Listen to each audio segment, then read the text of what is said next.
Hello friends, आज हम आपको भारत के भौतिक विभाजन के बारे में पढ़ाने जा रहे हैं, जो कि भूगोल का एक बहुत ही इम्पॉर्टेंट टॉपिक है।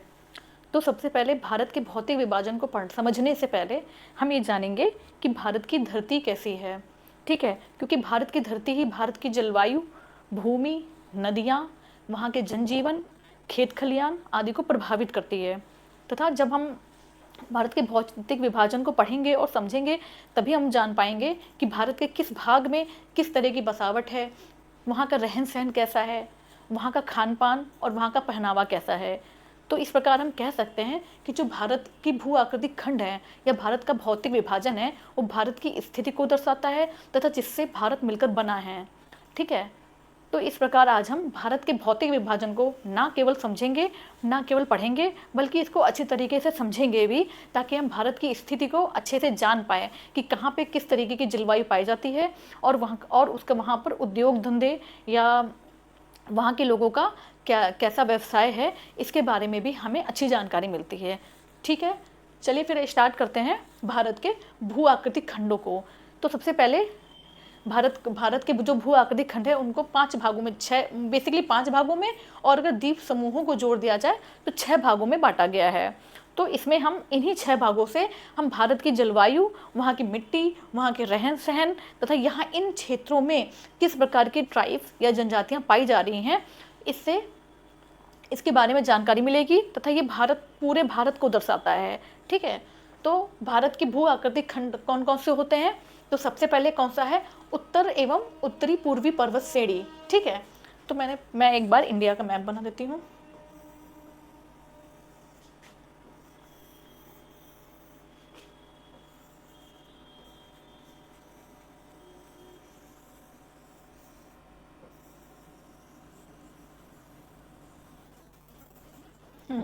तो सबसे पहला पार्ट कौन सा है कि उत्तर एवं उत्तरी पूर्वी पर्वत श्रेणी। उत्तर एवं उत्तरी पूर्वी, नॉर्थ ईस्ट पर्वत श्रेणी। ठीक है, इसके बारे में बताया गया है। उत्तर एवं उत्तरी पूर्वी पर्वत श्रेणी, ये वाला रीजन आ जाएगा। ठीक है, अब उसके बाद क्या है? उत्तर भारत का मैदान। तो उत्तर भारत का मैदान, ये वाला पोर्शन आ जाएगा, उत्तर भारत का मैदान।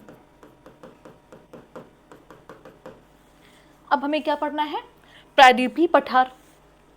तो प्रायद्वीपीय पठार किसको बोलते हैं? ये वाले रीजन, ये भारत का प्रायद्वीपीय पठार है।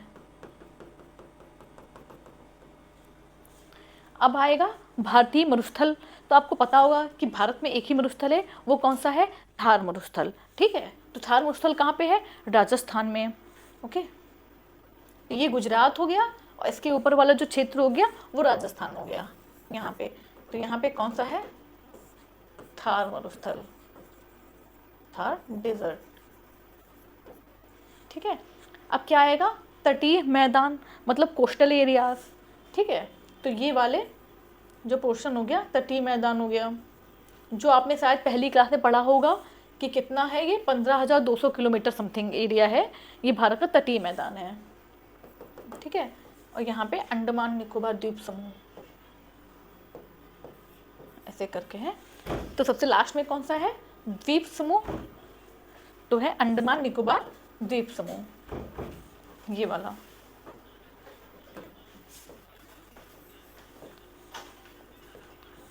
ये हो गया अंडमान निकोबार द्वीप समूह।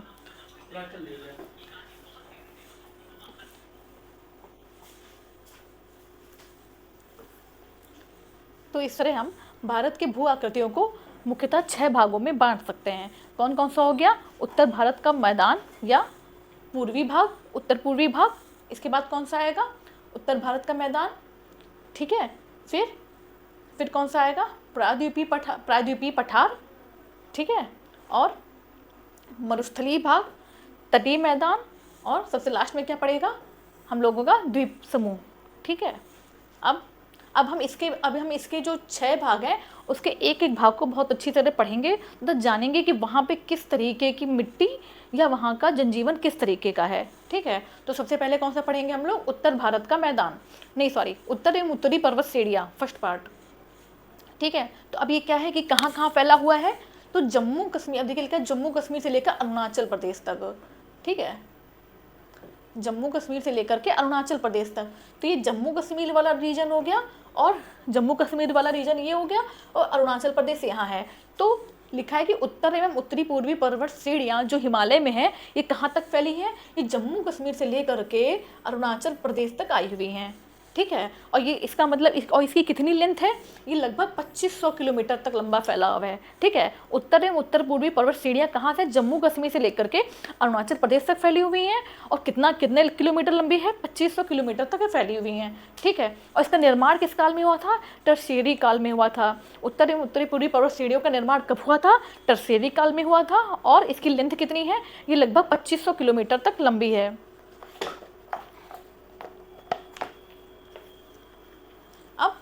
अब जानेंगे हम लोग कि पश्चिमी भाग एवं पूर्वी भाग की तुलना में ज़्यादा चौड़ा है, मतलब पश्चिमी भाग पूर्वी भाग की तुलना में ज़्यादा चौड़ा है, दैट इज़ पूर्वी भाग और पश्चिमी भाग, मतलब ये ज़्यादा चौड़ा है कंपेरिजन टू पूर्वी भाग, ठीक है। मतलब जो जम्मू कश्मीर या हिमालय व जम्मू कश्मीर का रीजन है, ये ज़्यादा चौड़ा है किसकी तुलना में, पूर्वी भाग की तुलना में, ठीक है। नेक्स्ट पॉइंट क्या है कि पश्चिमी भाग की अपेक्षा पूर्वी हिमालय अधिक ऊंचा है, ठीक है। मतलब अगर ये पूर्वी हिमालय अधिक ऊंचा है, मतलब ये यहाँ की चौड़ाई तो कम है, पूर्वी भाग की चौड़ाई कम है, बट इसकी ऊंचाई बहुत अधिक है, ठीक है। तो पूर्वी भाग की ऊंचाई बहुत अधिक है प्लस चौड़ाई कम है यहाँ पे, ठीक है। अब क्या लिखा है, उत्पत्ति, तो इसकी उत्पत्ति कब होती है, भारतीय प्लेट और यूरेशियन प्लेट के टकराने से, वलित एवं नवीन पर्वत का उदाहरण है, ठीक है। मतलब जो इंडियन प्लेट हो गया, ये इंडियन प्लेट मतलब पूरा जो इंडियन कॉन्टिनेंट हो गया वो इंडियन प्लेट हो गई, और जो यूरोपियन पार्ट हो गया वो यूरेशियन प्लेट कहलाती है। तो इंडियन प्लेट या एशियन मतलब इंडियन प्लेट और यूरोपियन प्लेट, इन दोनों के टकराने से हिमालय पर्वत का निर्माण हुआ है, ठीक है। और जिससे भारत का उत्तर पूर्वी भाग या हिमालय, ठीक है, इसका निर्माण हुआ है, ठीक है। तो क्या है, भारतीय प्लेट और यूरेशियन प्लेट के टकराने से, ठीक है, नवीन या वलित पर्वत का निर्माण हुआ है। और नवीन या वलित पर्वत किसको बोलते हैं, हिमालय को। हिमालय को क्या बोलते हैं, नवीन एवं वलित पर्वत का उदाहरण है। इंडियन प्लेट, भारतीय प्लेट और यूरेशियन प्लेट के आपस में टकराने से इसका निर्माण हुआ है, ओके। नेक्स्ट हम पढ़ रहे हैं हिमालय का विभाजन। हम कैसे पढ़ेंगे कि हिमालय को कितने, वही तो पहला ही पॉइंट चल रहा है, उत्तरी एवं उत्तरी पूर्वी हिमालय, ठीक है। और अब हम क्या पढ़ेंगे, हिमालय का विभाजन, कि हिमालय को कितने पार्टों में बांटा गया है। तो सबसे पहले है कि उत्तर दक्षिण एवं, मैं यहाँ पे एक बार इंडियन मैप बना देती हूँ।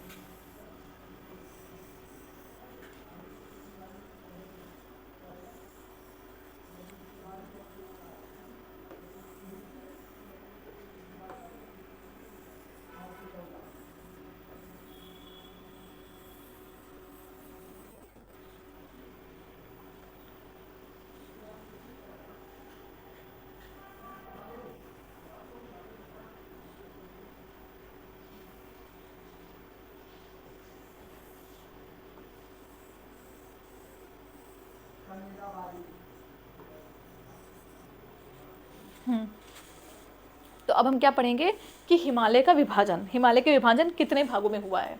तो सबसे पहले क्या होगा कि एक तो हो गया उत्तर एवं दक्षिणी दिशा में 4 समानांतर भागों में विभाजित हुआ है। उत्तर से दक्षिणी दिशा में, ठीक है, 4 भागों में विभाजित हुआ है। क्या हुआ है, ट्रांस हिमालय, वृहद हिमालय, मध्य हिमालय, शिवालिक हिमालय। ट्रांस हिमालय, वृहद हिमालय, मध्य हिमालय और शिवालिक हिमालय।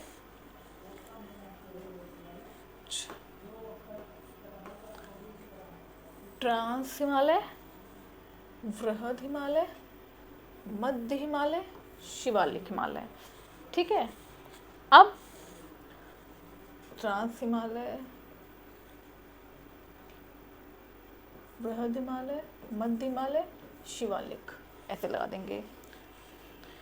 अब दूसरा किस हिसाब से इसका विभाजन हुआ है, एक हुआ है नदी घाटियों के आधार पर, ठीक है। तो नदी घाटियों के आधार पर भी जो विभाजन हुआ है वो किसने किया, सिडनी बुडार्ड ने किया हुआ है, ठीक है। तो इसमें क्या हुआ है, पंजाब, कुमायूं, नेपाल, असम। तो सबसे पहले हम लोग किसके कालक्रम के आधार पर पढ़ेंगे, फिर इसका हम लोग कैसे पढ़ेंगे, नदी घाटियों के हिसाब से पढ़ेंगे कि पंजाब हिमालय, कुमायूं हिमालय, नेपाल हिमालय और असम हिमालय। तो इसमें से किस किस के बीच में कौन सी नदियों द्वारा विभाजित हुआ है, इसको पढ़ा जाएगा और समझा जाएगा। ठीक है, तो सबसे पहले है उत्तर दक्षिणी हिमालय। ठीक है, तो आप यहाँ देख रहे होंगे ये तिब्बत का पठार है। ठीक है, तिब्बत का पठार और ये ट्रांस हिमालय आ गया। ठीक है, ट्रांस हिमालय और तिब्बत का पठार इधर साइड में आ गया। ठीक है, तिब्बत का पठार और ट्रांस हिमालय। तो ये क्या है, तिब्बत का पठार और ट्रांस हिमालय। तो ये दोनों कैसे विभाजित हो रहे हैं, ITSZ द्वारा। ठीक है, तिब्बत का पठार और ट्रांस हिमालय कैसे विभाजित हो रहे हैं, ITSZ द्वारा। अब वृहद हिमालय और लघु हिमालय आपस में कैसे अलग होते हैं, MCT के द्वारा। अभी मैं इसका फुल फॉर्म भी बताऊंगी, अभी बस आप इतना जान लीजिए कि ये छोटे छोटे से पॉइंट कि कैसे कैसे विभाजित हो रहे हैं। पहले ITSZ, फिर दूसरे बार में MCT, जो वृहद से लघु के बीच में डिवाइड का मेन पार्ट होगा MCT, फिर लघु हिमालय से शिवालिक के बीच में MBF, मेन बाउंड्री फोर्स जिसे बोलते हैं MBF, और फिर शिवालिक से उत्तर का मैदान, फिर शिवालिक से उत्तर का मैदान वो HFF के द्वारा डिवाइड होगा। ठीक है, इसे आपको याद नहीं करना, जस्ट एक समझ लेना हल्का सा कि किससे क्या विभाजित हो रहा है। ठीक है, अब हम लोग पढ़ेंगे ट्रांस हिमालय के बारे में। ट्रांस हिमालय,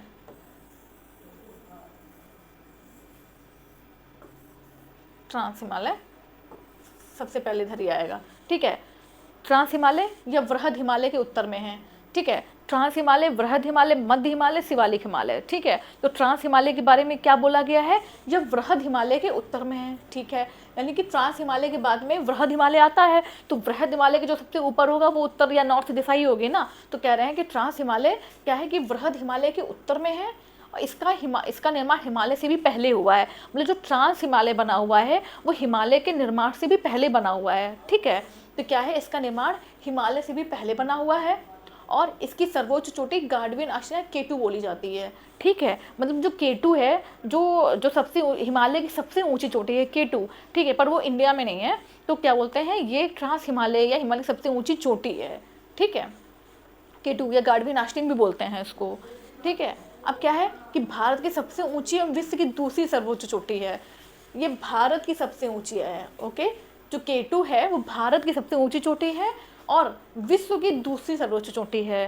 ठीक है, इसके बाद क्या है कि ट्रांस हिमालय को 3 पर्वत श्रेणियों में बांटा गया है, कराकोरम, लद्दाख, जास्कर और पीर पंजाल।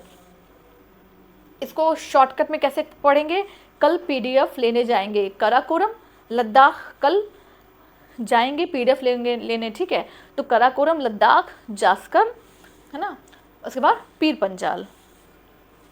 कराकोरम, लद्दाख, जास्कर और पीर पंजाल।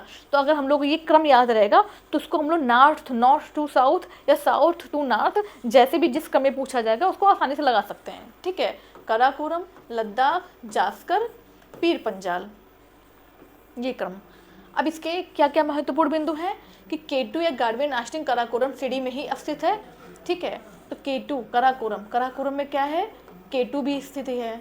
ठीक है, अब कराकोरम श्रेणी के प्रमुख ग्लेशियर। अब कराकोरम श्रेणी में कौन कौन से मेन ग्लेशियर पाए जाते हैं, तो हिस्पर, बियाफो, ससाइनी और सियाचिन और बाल्टोरो। तो सबसे बड़ा भाग, सबसे बड़ा ग्लेशियर किसे माना जाता है, सियाचिन ग्लेशियर को माना जाता है। और ये कहाँ पे स्थित है, कराकोरम श्रेणी में। सियाचिन ग्लेशियर जो भारत का सबसे बड़ा ग्लेशियर है, कहाँ पे स्थित है, इस पे कराकोरम श्रेणी में स्थित है। ठीक है, तो कराकोरम श्रेणी के प्रमुख ग्लेशियर कौन कौन से हो गए, हिस्पर, बियाफो, ससाइनी, बाल्टोरो और सियाचिन। ठीक है, ये कराकोरम श्रेणी के प्रमुख हिमनद हैं या ग्लेशियर हैं। ठीक है, अब ये जो जैसे लिखा हुआ है सियाचिन सबसे बड़ा है, कितना है, 76 मीटर का है। ठीक है, सबसे बड़ा सियाचिन है, उसके बाद कौन सा आएगा, ससाइनी, देन बाल्टोरो। सियाचिन, ससाइनी, बाल्टोरो, इसको एक बार आप क्रम से याद कर लीजिए, क्योंकि कभी कभी एग्जाम में हम लोग को क्रम लगाने के लिए भी आता है, सबसे बड़े से सबसे छोटा में सियाचिन, ससाइनी और बाल्टोरो। ठीक है, सियाचिन, ससाइनी, बाल्टोरो, क्या होगा, सियाचिन, ससाइनी, बाल्टोरो। अब क्या पढ़ते हैं कि सिंधु नदी ट्रांस हिमालय के जास्कर और लद्दाख श्रेणी से के बीच बहती है। कराकोरम, लद्दाख, जास्कर, पीर पंजाल। ठीक है, तो सिंधु नदी ट्रांस हिमालय के जास्कर और लद्दाख श्रेणी के बीच में, जास्कर और लद्दाख श्रेणी के बीच में, तो यहाँ पे इंडस रिवर या सिंधु नदी, सिंधु नदी लद्दाख और जास्कर सीढ़ी के बीच से प्रवाहित होती है, ठीक है, हिमालय के। अब क्या है, कराकोरम सीढ़ी को उच्च एशिया की रीढ़ भी कहा जाता है। कराकोरम सीढ़ी को उच्च एशिया की रीढ़ भी कहा जाता है। अब क्या है कि लद्दाख सीढ़ी उत्तर में श्योक और दक्षिण में सिंधु नदी के बीच में स्थित है। लद्दाख सीढ़ी कहाँ है? नॉर्थ में श्योक और दक्षिण में सिंधु नदी, श्योक और सिंधु नदी के बीच में लद्दाख सीढ़ी, श्योक व सिंधु नदी, सिंधु नदी के बीच में लद्दाख सीढ़ी है कहीं, ठीक है, श्योक और सिंधु नदी के बीच में लद्दाख सीढ़ी कहीं स्थित है, ठीक है। अब क्या है, विश्व की सबसे तीव्र ढाल वाली चोटी राकापोसी ट्रांस हिमालय के लद्दाख श्रेणी में स्थित है। मतलब जो राकापोसी माउंटेन है या राकापोसी जो चोटी है वो कहाँ पे है? ये ट्रांस हिमालय के लद्दाख श्रेणी में स्थित है। या ऐसे देख सकते हैं कि राकापोसी कहाँ पे है, राकापोसी माउंटेन कहाँ है? ट्रांस हिमालय में, जो सबसे पहला पार्ट है जो ट्रांस हिमालय है, राकापोसी माउंटेन ट्रांस हिमालय में है। और केटू जिसे गार्डविन आश्रम बोलते हैं, जो इंडिया की सर्वोच्च चोटी है और विश्व की दूसरे नंबर पे आती है, कहाँ पे? वो भी ट्रांस हिमालय में स्थित है, ठीक है। और इनका निर्माण कैसे हुआ है? टर्सियरी काल में। और हिमालय नवीन वलित पर्वत का उदाहरण है। हिमालय पर्वत किसका उदाहरण है? नवीन और वलित पर्वत का उदाहरण है, ठीक है। और क्या इसके मेन पॉइंट थे इसके? हाँ, इसमें कुछ हिमनद भी पाए जाते हैं, ग्लेशियर भी पाए जाते हैं। तो कौन कौन से ना? सियाचिन, ससाइनी, बाल्टोरो, बियासफर, ठीक है। तो सबसे बड़ा कौन सा है ग्लेशियर? सियाचिन ग्लेशियर है, 76 मीटर के आसपास, ठीक है। अब है कि लद्दाख श्रेणी में बुंजी नामक स्थान पर सिंधु नदी द्वारा भारत का सबसे गहरा गॉर्ज का निर्माण हुआ है। तो भारत का सबसे गहरा गॉर्ज का नाम क्या है? बुंजी गार्ज। तो ये कहाँ है? लद्दाख श्रेणी में स्थित है। लद्दाख श्रेणी में बुंजी गार्ज है, ठीक है। बुंजी गार्ज कहाँ है? लद्दाख श्रेणी में है, जो कि भारत का सबसे गहरा गॉर्ज है, ठीक है। अब क्या है? ट्रांस हिमालय वृहद हिमालय से इंडस सांगपो सेचर जोन, जो ITSZ बोल रहे थे, Indus Tsangpo suture zone, Indus Tsangpo suture zone. तो क्या है? ट्रांस हिमालय वृहद हिमालय से ITSZ द्वारा अलग किया जाता है, इंडस सांगपो सेचर जोन, ठीक है। ट्रांस हिमालय वृहद हिमालय से ITSZ द्वारा अलग होता है। अब वृहद हिमालय या महान हिमालय के बारे में पढ़ेंगे। पहला हमने क्या पढ़ा? ट्रांस हिमालय। अब नेक्स्ट दूसरा पॉइंट क्या आ गया है? वृहद हिमालय के बारे में या महान हिमालय के बारे में पढ़ेंगे। महान हिमालय का क्या है कि इसका निर्माण कब हुआ था? ओलिगोसीन युग में, है ना। और ट्रांस हिमालय का निर्माण कब हुआ था? टर्शियरी युग में हुआ था। वृहद हिमालय का निर्माण कब हुआ था? ओलिगोसीन काल में, ठीक है। अब इसकी प्रॉपर्टीज़ क्या क्या है, क्या क्या विशेषता हैं? कि इसे आंतरिक हिमालय भी कहते हैं। वृहद हिमालय को क्या कहते हैं? आंतरिक हिमालय भी कहते हैं, ठीक है। अब इसकी ऊंचाई कितनी है? 100 मीटर है। ये आपको याद नहीं करना है, जनरली बस आपको थोड़ा समझने के पॉइंट है, वैसे बता जा रहा है कि जो महान हिमालय है उसकी हाइट कितनी है? 6100 मीटर हाइट है, ठीक है। अब क्या है? बर्फ से ढके रहने के कारण बर्फीला हिमालय या हिमाद्री भी कहते हैं। ऑब्वियसली 6100 मीटर की ऊंचाई पे है तो वहाँ पे हमेशा बर्फ ही जमी रहेगी, तो इसे हिमाद्री भी बोलते हैं, ठीक है। हिमाद्री को बोलते हैं कि हमेशा या 12 मंथ यहाँ पे क्या होता है? बर्फ जमी रहती है इसकी चोटी पे, ओके। अब क्या है? पश्चिम में सिंधु से लेकर अरुणाचल प्रदेश के में नमचा पर्वत तक विस्तार है। महान हिमालय में क्या है? पश्चिम में सिंधु से लेकर के अरुणाचल प्रदेश के नमचा पर्वत तक, मतलब ये ऐसे, तो मतलब ये अरुणाचल प्रदेश हो गया और यहाँ सिंधु, यहाँ पे ये ट्रांस हिमालय हो गया और ये वृहद हिमालय हो गया। सिंधु से लेकर के और नमचा बरवा पर्वत। तो इस तरह आपको पता चल गया कि नमचा बरवा पर्वत कहाँ है? अरुणाचल प्रदेश में, अरुणाचल प्रदेश के नमचा बरवा पर्वत, ठीक है। तो नमचा बरवा पर्वत कहाँ हुआ? अरुणाचल प्रदेश में।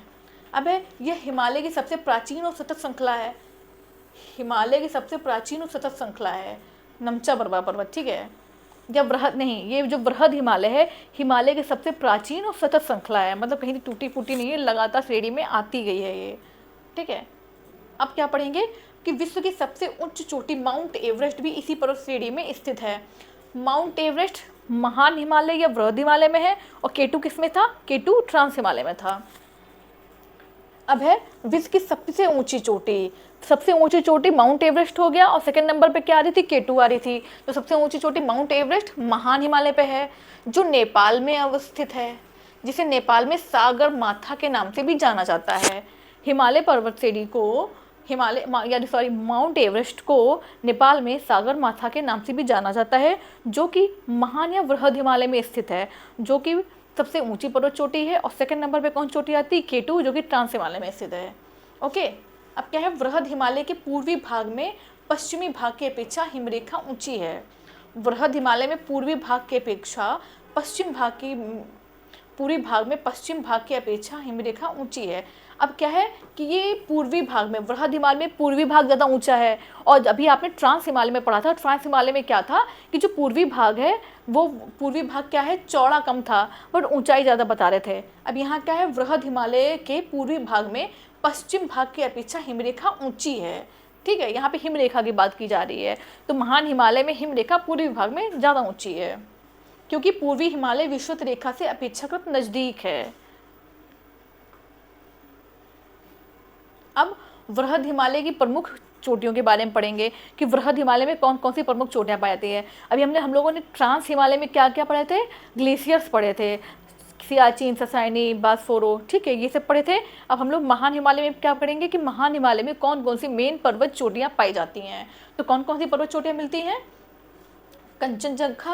कंचनजंगा कहाँ पाई थी, सिक्किम में, मकालू नेपाल में, और थोड़ा सा आई थिंक असम वाला पार्ट भी आ जाएगा, नेपाल असम। तो पहले मेन चीज़ क्या है, मकालू कहाँ होगी, नेपाल में, कंचनजंगा सिक्किम, नेपाल एवरेस्ट वे एवरीवन नोस, धौलागिरी नेपाल में है।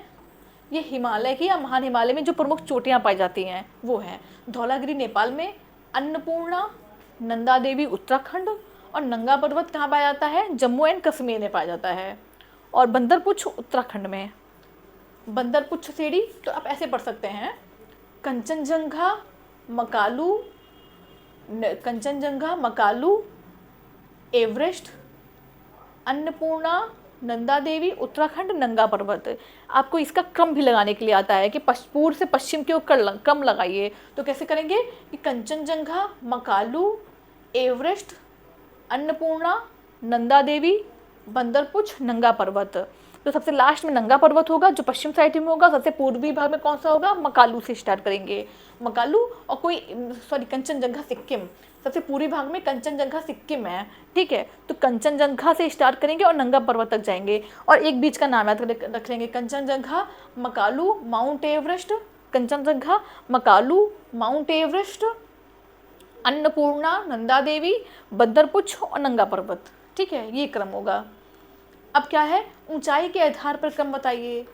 ऊंचाई के आधार पे अभी तो हम दिशाओं के आधार पर जान रहे थे, ईस्ट टू वेस्ट। अब क्या होगा, हाइट वाइज कौन सबसे ऊंचा है, तो हाइट वाइज में माउंट एवरेस्ट, कंचनजंगा, मकालू, धौलागिरी, नंगा पर्वत, अन्नपूर्णा और नंदा देवी।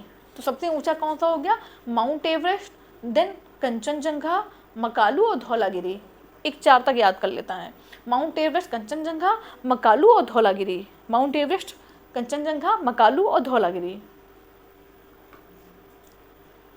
अब हम लोग थर्ड पॉइंट पे आते हैं, ये क्या होता है, मध्य हिमालय, ट्रांस हिमालय, वृहद हिमालय, मध्य हिमालय, देयर आफ्टर शिवालिक श्रेणी आ जाएगी। तो अभी हम क्या पढ़ने आ रहे हैं, थर्ड नंबर मध्य हिमालय। मध्य हिमालय का क्या है, ये कब बना था, मायोसीन, मध्य हिमालय मायोसीन काल में बना, ठीक है, मध्य हिमालय मायोसीन काल में बना था। और इसकी औसत ऊंचाई कितनी होती है, 3700 मीटर से 4500 मीटर, 3700 से 4500 मीटर के बीच में। इसे आपको याद नहीं करना है, जस्ट एक समझने के पर्पज से रखना है। इसका निर्माण मुख्य रूप से अत्यधिक संकुचित व परिवर्तित चट्टानों से हुआ है। संकुचित और परिवर्तित चट्टानों से हुआ है इसका निर्माण मध्य हिमालय का। भाई ट्रांस हिमालय अभी आपको बताया गया, तो जो हिमालय पर्वत है, जो हिमालय पर्वत से पहले कौन सा बना है, ट्रांस हिमालय बना है, उसके बाद वृहद हिमालय बना है। और जो वृहद हिमालय के बनने के बाद तो थोड़ी बहुत टूट फूट जो भी हुई होगी, तो उसके बाद कौन सा हिमालय बना है, मध्य हिमालय बना है। और मध्य हिमालय के भी टूटने फूटने के बाद भी जो सबसे लास्ट वाली स्टेज बचती है, तब क्या बना है, शिवालिक पर्वत श्रेणी, जो उसके पैरों के आसपास या सबसे निचले पोर्शन में पाई जाती है, वो शिवालिक पर्वत श्रेणी कहलाती है, ठीक है। अब क्या है कि इस पर्वत श्रेणी के पश्चिम से पूर्व का क्रम पीर पंजाल, धौलाधर, मसूरी, महाभारत श्रेणी। पीर पंजाल, धौलाधर, मसूरी, महाभारत श्रेणी। तो हम सबसे पहले एक विभाजन पढ़ेंगे कि वृहद हिमालय व लघु हिमालय के बीच इससे प्रमुख घाटियाँ।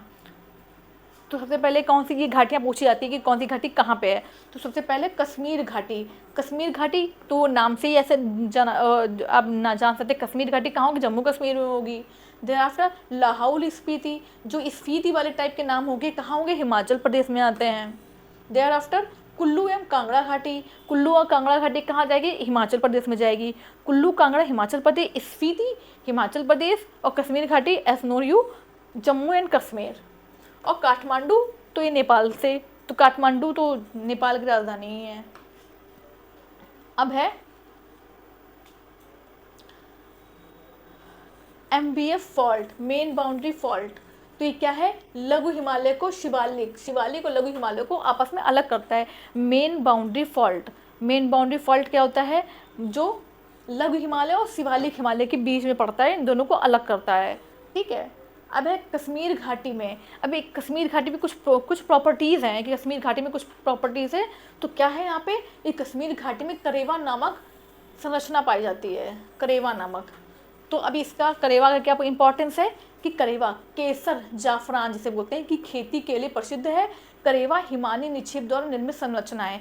हिमानी निक्षेप मतलब क्या होता है कि जो हिमानी या बर्फ होता है वो वहाँ पे एकत्रित होती है।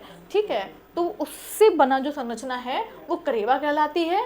ठीक है, करेवा कहलाती है। और यहाँ पे क्या होती है, यहाँ पे केसर की खेती होती है।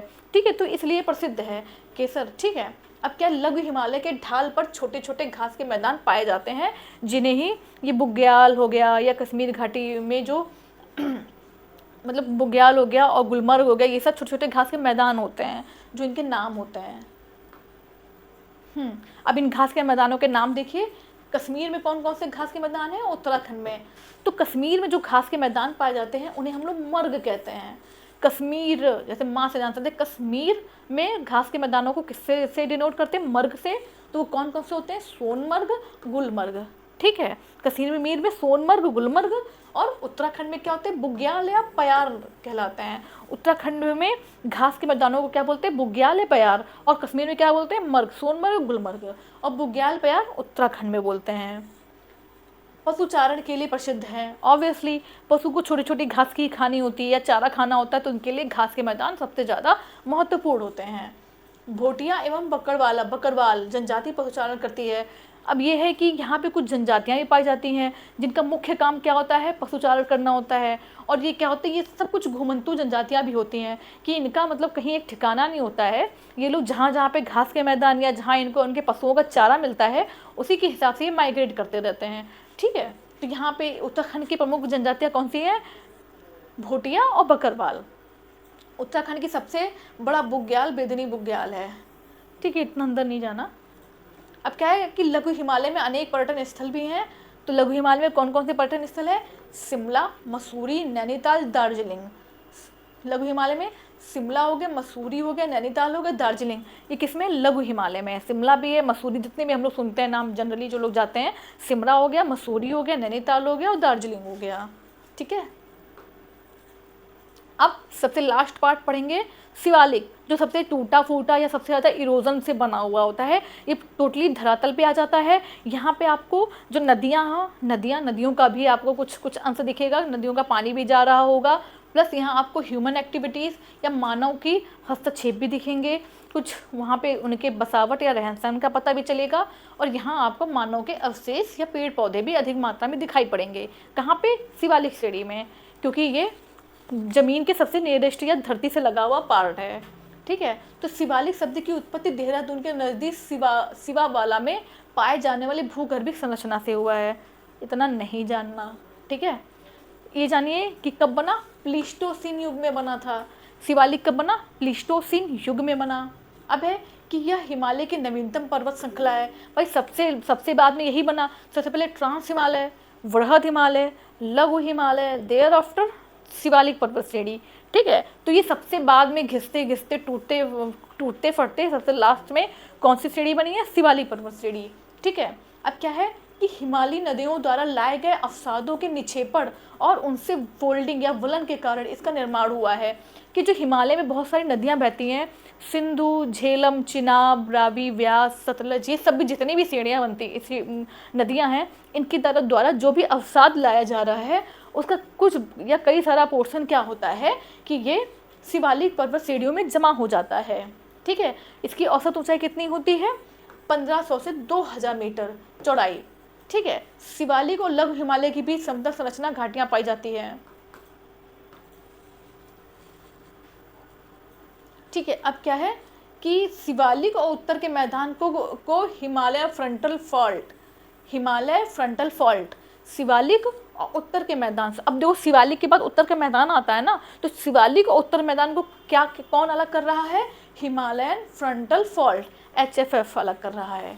ठीक है, और शिवालिक श्रेणी के दक्षिण में गिरिपद वाला क्षेत्र भाबर क्षेत्र कहलाता है। जैसे भाबर क्षेत्र बांगर या खादर भाबर क्षेत्र अलग होता है, ये काफ़ी उपजाऊ वाला एरिया ये भी होता है भाबर क्षेत्र। तो ये कहाँ पाया जा रहा है? शिवालिक के गिरिपद मतलब पर्वत की सबसे निचला हिस्से में पाया जा रहा है। ठीक है, अब क्या है कि नदी घाटियों के सहारे हिमालय का विभाजन, सिंधु, झेलम, चिनाब, सिंधु, सतलज, पंजाब, कुमायूं, नेपाल, असम। जैसे ये बना पंजाब, कुमायूं, नेपाल, असम।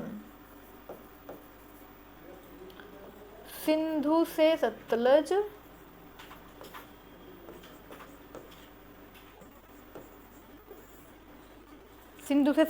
सतलज से काली, काली से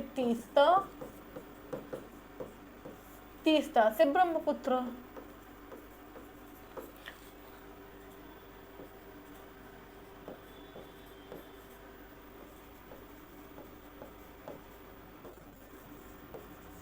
ठीक है, तो पंजाब हिमालय क्या है? पंजाब हिमालय किसके बीच में है?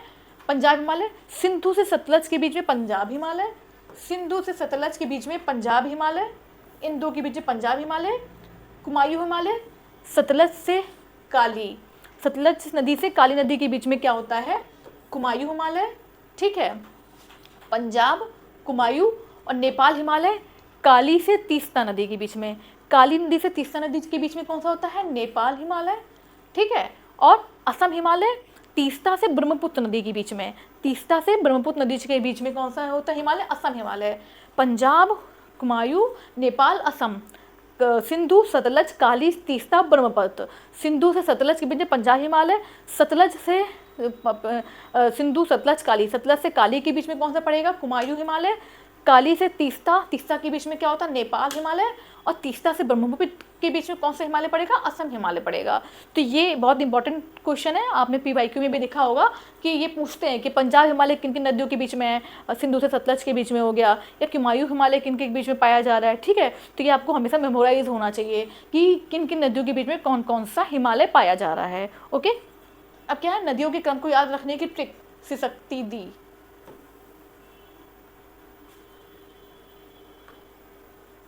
अब क्या है, उत्तर पूर्वी हिमालय, नॉर्थ ईस्ट की बात करेंगे। उत्तर पूर्वी हिमालय, थोड़ी सी प्रॉपर्टीज जानेंगे कि यहाँ पे कौन कौन सी पर्वत श्रेणियाँ हैं, या यहाँ की मतलब कैसी बसावट है, या हिमाचल प्रदेश की श्रेणियाँ कितनी ऊंची कितनी नीचे पाई जा रही हैं, इसके बारे में जानेंगे। तो उत्तर पूर्वी हिमालय, नॉर्थ ईस्ट हिमालय, यह भारत के पूर्वोत्तर राज्य में फैला हुआ है। एज सोन इन नेम, नाम से पता चल रहा है उत्तर पूर्वी हिमालय, तो पूर्वोत्तर राज्यों में फैला हुआ है। ठीक, अब क्या, ब्रह्मपुत्र नदी हिमालय की पूर्वी सीमा को निर्धारित करती है। तो अरुणाचल प्रदेश से होते जो ब्रह्मपुत्र नदी है वो चीन और तिब्बत से होते हुए अरुणाचल प्रदेश से धीरे धीरे क्या होता है, ये बांग्लादेश में प्रवेश कर जाती है। ठीक है, तो ब्रह्मपुत्र नदी हिमालय की पूर्वी सीमा निर्धारित करती है। ब्रह्मपुत्र नदी दिहांग गॉर्ज के उपरांत हिमालय एक तीव्र मोड़ बनाते हुए उत्तर दक्षिण दिशा में पूर्वी राज्यों में विकसित हो जाता है। मतलब दिहांग गॉर्ज भी बनता है यहाँ पे पूर्वी हिमालय में, पूर्वी राज्यों में दिहांग गॉर्ज भी बनता है। अब क्या है, उत्तरी पूर्वी हिमालय की विभिन्न श्रेणियों के स्थानीय नामों से क्या जाना जाता है। तो अरुणाचल प्रदेश में कौन कौन सी श्रेणियाँ हैं, ये बहुत ही इंपॉर्टेंट है। इसको हम शॉर्ट टर्म में कैसे बोलेंगे, DMAM, और ये कहाँ पे है, अरुणाचल प्रदेश में। अरुणाचल प्रदेश में, DMAM, डफला मिरी अबोर मिसमी। ठीक है, क्या बोलते हैं? डफला मिरी अबोर मिसमी। डफला पहाड़ी, मिरी पहाड़ी, अबोर पहाड़ी और मिसमी पहाड़ी। DMAM Arunachal Pradesh, very important पहाड़ियाँ हैं। इसमें क्या, ये हमेशा पूछने को मिलती है कि डफला पहाड़ी कहाँ पाई जाती है, अबोर पहाड़ी या मिसमी पहाड़ी कहाँ पाई जाती है। तो यू नो दैट ये सब कहाँ पाई जाती है? अरुणाचल प्रदेश में पाई जाती है। अब क्या है कि मेघालय में कौन सी पहाड़ी पाई जाती हैं? गारो, खासी, जयंतिया। तो ये सब तो काफ़ी कॉमन नेम है कि गारो, खासी, जयंतिया पहाड़ियाँ कहाँ पाई जाती हैं? मेघालय में पाई जाती हैं। अब मिकिर, अब पटकाई बूम अरुणाचल प्रदेश म्यांमार की सीमा पे है। एक होती है पटकाई बूम पहाड़ी, ये कहाँ होती है? अरुणाचल प्रदेश और म्यांमार की सीमा पे है। मतलब ऐसे कुछ आया होगा। तो ये अरुणाचल प्रदेश हो गया और ये पोर्शन म्यांमार का। तो इसकी सीमा पे कौन है? पटकाई बूम पहाड़ी हो गया। ठीक है, अब क्या है? मिकिर पहाड़ियाँ, ये क्या है? मिकिर असम में पाई जाती है। ये लगभग ऐसे करके आया हुआ है असम, इस तरीके में थोड़ी सी पिग टाइप का स्ट्रक्चर होता है असम का। तो क्या होता है, ये कहाँ पाया जाता है? मिकिर पहाड़ियाँ असम में, और बरेल पहाड़ियाँ कहाँ पाई जाती हैं? असम में, परंतु मणिपुर और नागालैंड में भी विस्तृत है। तो बरेल पहाड़ियाँ कहाँ पाई जाती हैं? तो ये मुख्य रूप से असम में है, परंतु कुछ कुछ भाग इसका कहाँ पे है? मणिपुर और नागालैंड में भी है इसका। ठीक है, अब ये हो गया सिक्किम, दार्जिलिंग, सिक्किम। लास्ट क्या है कि कश्मीर हिमालय या उत्तर पश्चिम हिमालय। अब क्या है कि हिमालय का उपवर्गीकरण, कि हिमालय को किन किन भागों में बांटा गया है। तो कश्मीर हिमालय, उत्तरांचल हिमालय, सिक्किम हिमालय। हम लोग को इतना पोर्शन नहीं पढ़ना है, बस एक जस्ट जान लेना है कि क्या क्या पढ़ रहा है। तो उच्चावच श्रेणियों की संरेखण और दूसरी भू आकृतियों के आधार पर 5 भागों में बांटा गया है। जस्ट नाम जान लीजिए क्या क्या है? कश्मीर हिमालय, हिमालय उत्तरांचल हिमालय, उत्तरांचल हिमालय, कश्मीर हिमालय, उत्तरांचल हिमालय, दार्जिलिंग और सिक्किम हिमालय, देयर आफ्टर अरुणाचल हिमालय और पूर्वी पहाड़ी पर्वत। ठीक है, तो अभी कश्मीर हिमालय के बारे में क्या हम जानेंगे? कश्मीर, ये अब आपको मैं नेक्स्ट क्लास में पढ़ाऊंगी कि कश्मीर हिमालय, और मतलब इसके जो 4 पार्ट हो गए, 3 पार्ट हो गए, कश्मीर हिमालय, हिमाचल हिमालय या उत्तरांचल हिमालय और दार्जिलिंग हिमालय।